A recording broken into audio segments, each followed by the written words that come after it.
Buat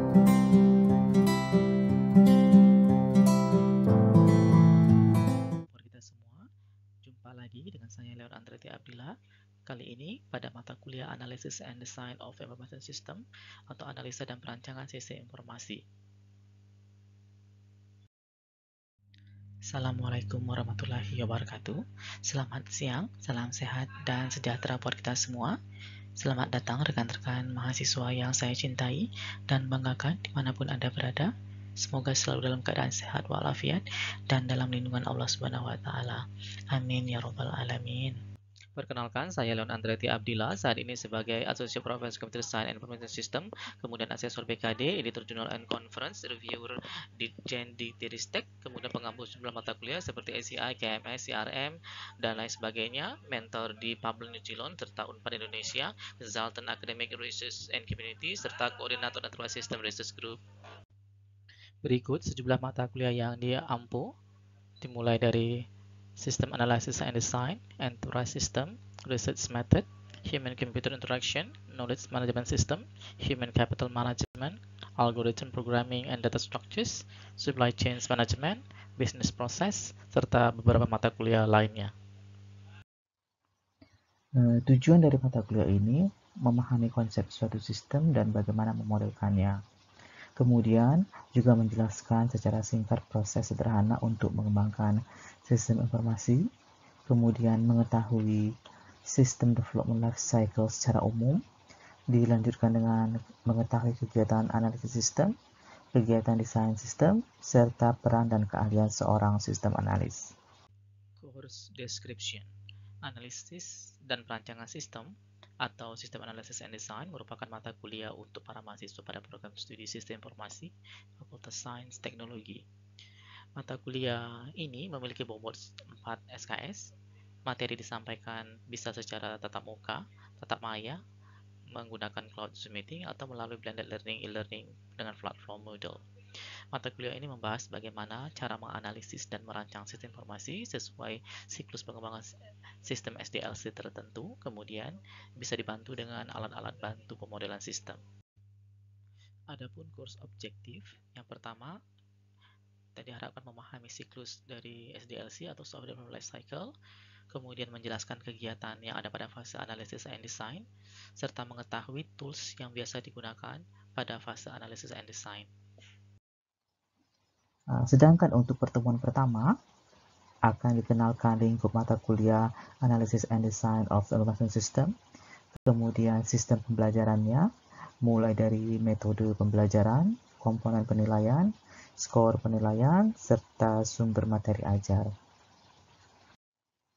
Agenda pada pertemuan pertama ini, perkenalan lecture and course, kemudian sumber-sumber belajar, dilanjutkan dengan aturan dan penilaian, kemudian skor evaluasi, serta masuk ke overview dari Analysis and Design System.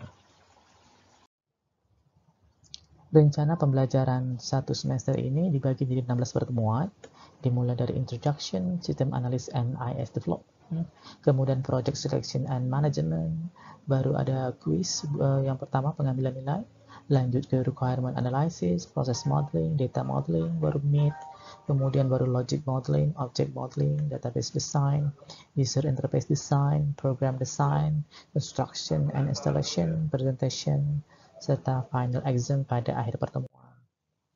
Untuk learning media dan source-nya, itu bisa bersumber yang pertama sekali dan yang utama adalah menggunakan Moodle, nanti pada alamat elearning.binadarma.ac.id, login dengan username masing-masing. Kemudian juga Bapak lengkapi dengan blog, baik dari Binadarma maupun dari WordPress.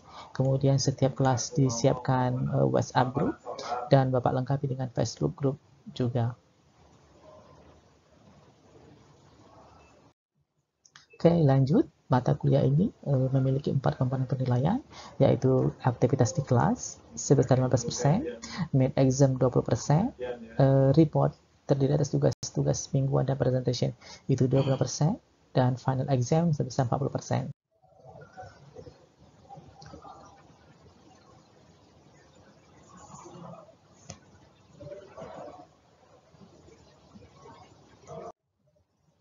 Untuk evaluation itu akan dipetakan ke dalam skor. Nanti ada 5 kelompok. Kelompok pertama periode tertinggi. Kalau skornya lebih dari 85 sampai 100, maka nilainya A, bobotnya 4. Berikutnya 70 sampai 84, nilainya B, skornya bobotnya 3. Kemudian kalau skornya 55 sampai 69, berarti C, bobotnya 2. 40 sampai 54 itu nilai D atau 1 bobotnya. Sedangkan di bawah 40 nilainya E, bobotnya berarti 0. Nah, ini kira-kira sebaran nilainya ya. Untuk lulus itu adalah poin nomor 1, 2, dan 3 atau nilai A, B, dan C. Nah, sekarang kita masuk ke overview dari Analysis and Design of Information System ya. Kita akan preview dan definisinya apa dan seterusnya. Mata kuliah ini termasuk mata kuliah core ya. Nah, jadi kita akan preview dulu pengetahuan-pengetahuan yang kalian harusnya sudah miliki. Pada sistem informasi dikenal istilah-istilah mendasar seperti data. Data itu merupakan raw fact atau fakta-fakta mentah ya. Misalnya suatu employee dia punya nama. Kemudian kalau dia bekerja ada total jam dalam per minggu. Kemudian pada penjualan barang juga misalnya ada inventory part number atau kode barang inventory ya. Ini masih bersifat mentah, artinya data sesuai faktanya dari suatu objek baik secara fisik atau konsep atau secara abstrak ya. Nah, kemudian data-data tadi kalau dia diproses dengan cara tertentu, dia akan menghasilkan sesuatu, namanya adalah information. A collection of facts organized in such a way that they have additional value beyond the value of the fact themselves. Jadi kelebihan dari information adalah additional value, nilai tambah. Dan informasi cenderung terdiri lebih dari satu data. Sedangkan prosesornya yang mengubah data menjadi information itu adalah information system. The collection of element that processing data into information for specific purposes. Nah, seperti itu ya.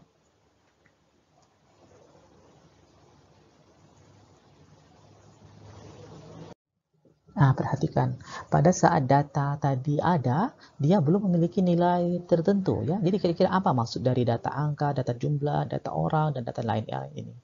Tapi setelah dia diproses, baru tahu ya, oh ternyata ini menunjukkan salesperson ya, atau hasil penjualan dari si J. Jones ini untuk suatu wilayah. Dan ada proses, misalnya kita lihat unit di sini ada 12, ada 100, dan ada 35. Setelah dijumlahkan, menjadi 147 unit senilai dengan 147.000 dolar. Oke. Kita masuk baru ke data proses ya. Curtis dan Cobham itu menjelaskan ada 4 macam proses dasar ya.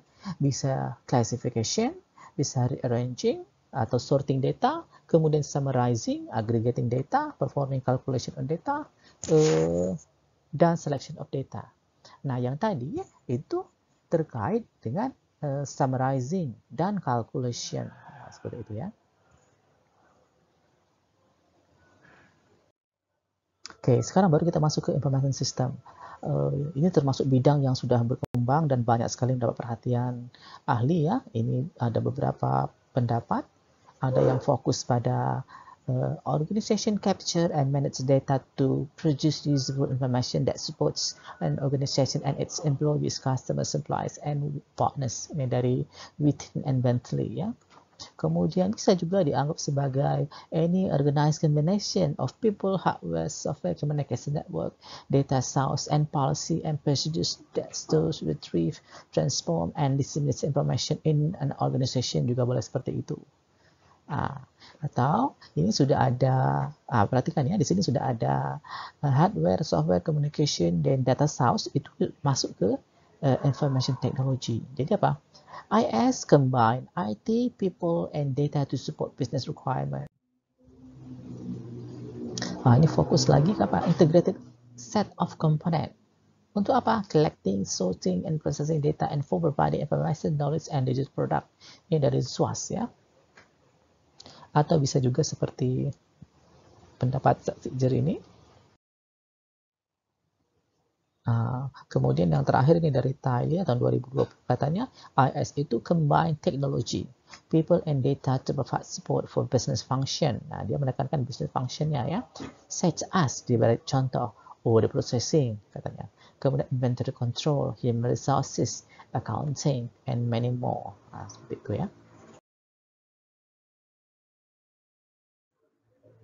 Nah, sekarang IS sangat terkait dengan IT. IT merujuk ke combination of hardware, software, and services that people use to manage, communicate, and share information. Jadi sangat terkait sekali ya. More than ever, business success depends on information technology. Nah, seperti itu ya, pendapat dari Sherry ya. Kemudian IS itu juga memiliki tipe-tipe dari SWOT. Dia membagi menjadi 3 layer katanya. Yang pertama management support, yang kedua support of knowledge work, yang ketiga operation support. Operation support ini yang paling mendasar dan paling banyak yang dilayani ya. Misalnya supply chain, customer relationship management, atau transaction processing system.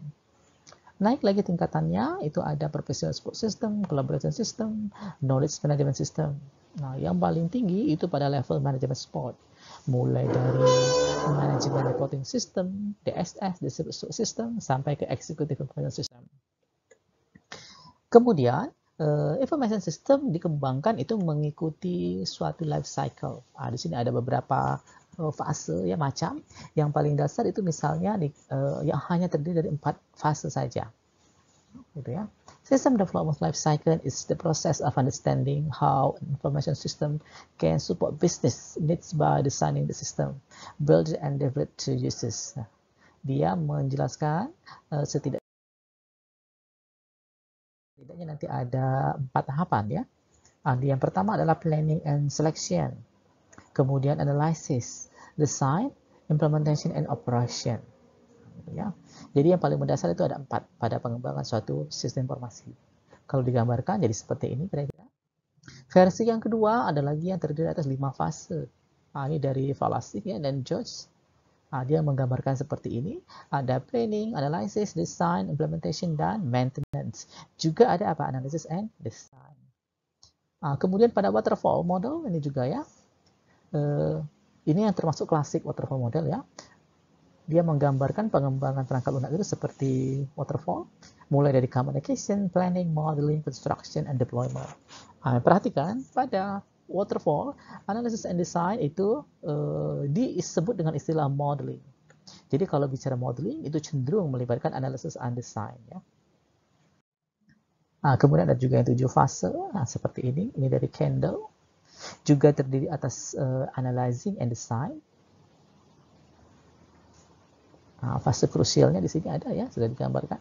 Fase ketiga dan keempat. Kemudian juga ada istilah Unified Process atau UP. Dia juga memiliki 4 fase ya.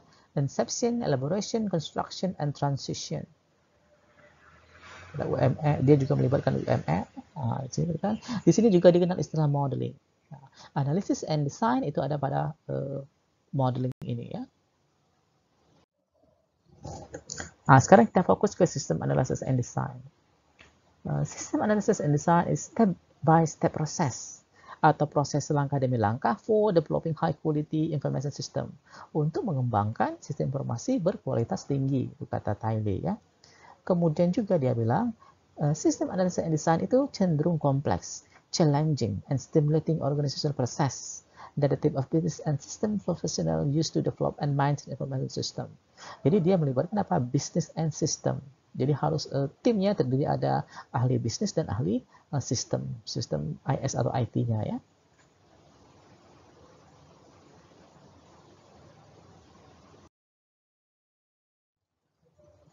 Kenapa dibutuhkan sistem analysis design ini? Yang pertama, tadi sudah kita lihat sejumlah life cycle itu pasti memiliki analysis and design-nya. Kemudian sistem analysis and design dikerjakan oleh sistem analis ya.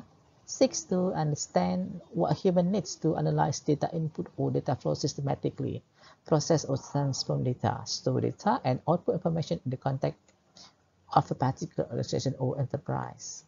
Tujuan utamanya apa? To improve organizational system. Seperti itu ya. Jadi dia meningkatkan sistem dari suatu organisasi. Sistem analysis dan design itu kalau kita lihat secara terpisah, Dia memiliki bagian yang seperti ini ya. Biasanya sistem analisis itu terkait dengan what is required for the new system to solve the problem. Jadi what-nya, requirement-nya ya. Sedangkan sistem design cenderung berhubungan dengan how the system will operate to solve the problem. Jadi what and how-nya yang terkait. Ini versi Saxony Jackson Edward tahun 2016 ya. Sistem analis itu memiliki peranan ya. Yang pertama dia harus mengerti baik bisnis dan computing. Kemudian initiate change with an organization. Jadi organisasi yang modern cenderung melakukan perubahan-perubahan untuk bersaing ya, terutama sekarang di pasar global ya. Kemudian sistem analis juga basically a problem solver. Jadi dia terus-menerus mencari problem-problem yang ada untuk diselesaikan melalui pendekatan information system. Skill yang dibutuhkan di sini ada 6. Yang pertama technical, business, analytical, interpersonal, management, and ethical. Jadi tidak cukup hanya teknis aja ya, tapi analis sistem juga harus mengerti bisnis. Jadi lingkup bisnis apa yang akan dia kelola. Kemudian analyticalnya, dia harus bisa menguraikan problem dan bagaimana cara menyelesaikannya. Kemudian interpersonal, sistem analis juga harus memiliki kemampuan persuasi terhadap tim yang ada. Karena nanti cenderung IS itu melibatkan tim yang besar. Dan tidak kalah pentingnya adalah manajemen, tata pengelolaan ya, dan juga etikanya. Ada 6 typical system analysis skill. Yang pertama itu adalah technical skill, to understand the organization existing technical environment and the technology that will make up the new system and the way both can fit into an integrated technical solution. Yang kedua terkait dengan business skill, required to understand how IT can be applied to business situation and to ensure that the IT deliver real business value. Yang ketiga adalah analytical skill. Analysts are continuous problem solvers at both the project and the organizational level, and they put their analytical skill to the test regularly. Yang keempat adalah interpersonal skill. Analysts often need to communicate effectively one-on-one with users and business managers and also with programmers. Yang kelima adalah management skill. Analysts also need to manage people with whom they work and they need to manage the pressure and risk associated with unclear situation. Last but not least adalah ethical skill, di mana analis must deal fairly, honestly, and ethically with other project team members, managers, and system users. Oke, dapat kita simpulkan jadi untuk sistem analisis and design secara umum kita harus mengerti konsep dari data, ya, information, kemudian information technology, serta information system. Nah, kemudian pada mata kuliah ini ada 2 fase utama dari software development, yaitu fase analysis and design. Walaupun dia digambarkan pada fase yang berbeda, tetapi dalam prakteknya adalah analysis and design cenderung beririsan.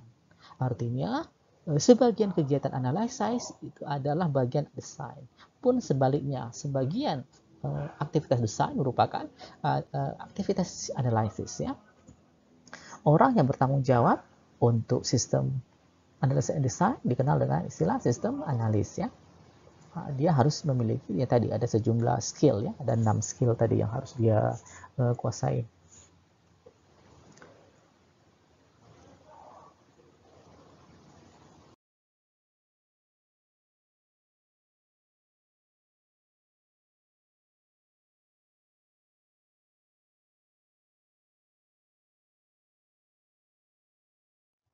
Oke, kita lanjut. Nah, ini assignment awal untuk pembelajaran kita. Kalian harus memiliki yang pertama misalnya di sini ada prepare your social media ID. Untuk contoh kali pada mata kuliah ini kita akan melibatkan Facebook, kemudian membentuk group discussion terdiri dari 2 sampai 4 student untuk small class, kemudian 5 sampai 6 student untuk medium class, kemudian 7 sampai 8 student untuk large class ya.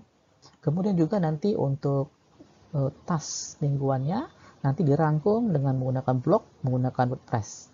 Jadi kamu diminta membuat suatu page atau laman analysis and design of information system seperti ini ya.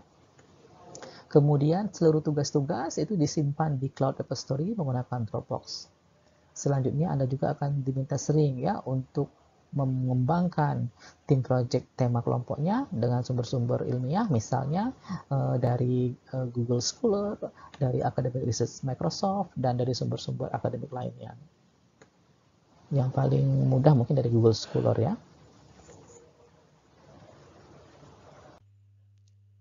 Sekarang masuk ke assignment. Untuk assignment 1, itu based on your team project. Browse at least 3 more definition of system analysis and design and team theme. Tema dari timnya ya. Provide an image and put the references. Lanjut, save your assignment in Word as SAD, kemudian tahunnya, kelas berapa, kode 1, grup dan nama. Store in Dropbox dan paste URL dari Dropbox ke submit URL di e-learning masing-masing. Nah, ini sejumlah referensi yang terpakai ya. Ada sistem basis data lanjut, perancangan basis data, database, sistem analysis and design, human-computer interaction, system information, business information system, sistem analysis and design, baik yang structure maupun yang object oriented ini ya. Kemudian juga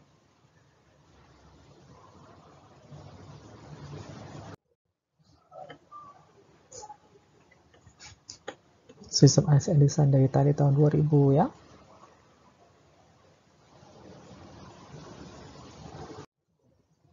Kemudian ada Essential of System Analysis and Design dari UVSI. Termasuk juga yang terbaru Modern System Analysis and Design edisi ke-9 sama dari Parsi juga. Object Oriented Analysis and Design for Information System dari Wozlowicz, kemudian System Analysis and Design Method dari Witten and Bentley, dan juga ada Information System Encyclopedia Britannica ya, dari ZUAS. Oke, demikianlah pertemuan kita untuk mengawali mata kuliah System Analysis and Design. Kalau ada pertanyaan boleh kalian ajukan melalui grup-grup yang ada. Kemudian apabila ada topik yang ingin diberikan, itu boleh dicantumkan di kolom chat. Salam sehat, semoga berhasil. Dan kalau ada salah saya mohon maaf. Wassalamualaikum warahmatullahi wabarakatuh.